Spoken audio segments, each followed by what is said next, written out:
So this little experiment is advocating soil health and the benefits attached to it. And there's no better visual demonstration than the one I'm about to show you.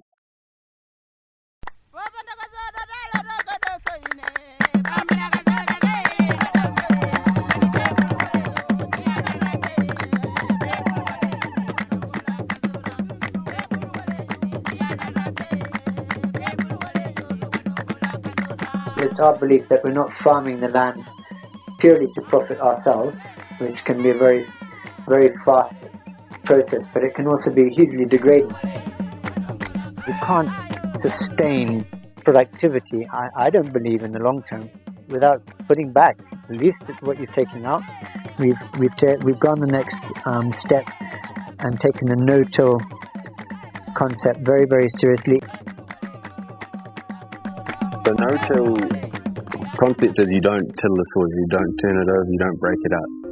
So you disturb the soil as little as possible, and you give it the right ingredients so that the soil creates the right structure by itself. So you're not ploughing, you're not cutting up that structure. So that's where this planter, very crucial piece of equipment on the farm, does a minimal amount of that as possible. Obviously this is very thin, so it does not disturb the soil much, which is the whole point of no-till, is not to disturb the soil and turn it over. And if you give the soil the right amounts of micronutrients, the correct kind of formula, and at the right acidity, then it builds its own structure very nicely. Its water retention is much better. You don't have erosion problems.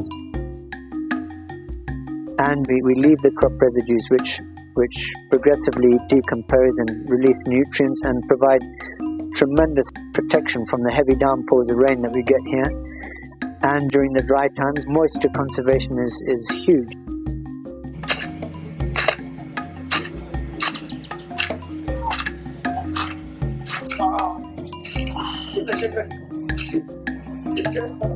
Most of the farmers till their land every day, but unknowingly they are destroying the status of the soil.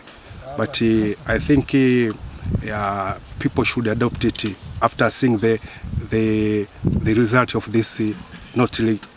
Yes. This is, I think, the best demonstration of what no-till and working with soil life will do for you.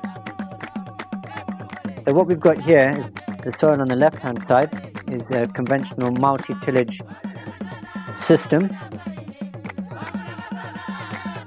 very typical of most ways people farm, particularly here in this area. And on the right is soil taken from the same soil type, but it's been under a no-till system program for 7 years.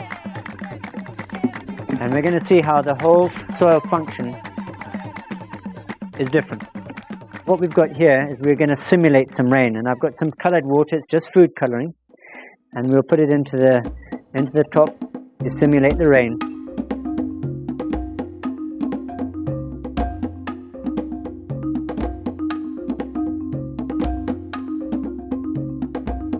And immediately there's a huge difference in infiltration and the way we want the soil to function. What we have here is the water is almost as clear as it went in. There's been no breakdown in the soil particles because the microbial glues are holding the structure together. This is what we want. All that water now useful to growing the crop, taking it through dry spells.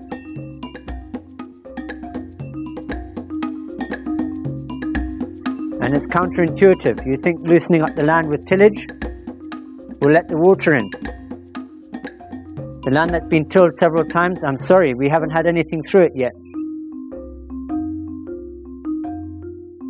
It's sealed off. The surface is sealed off. And people wonder why their crops are dying of drought. Well, if you've got an infiltration problem,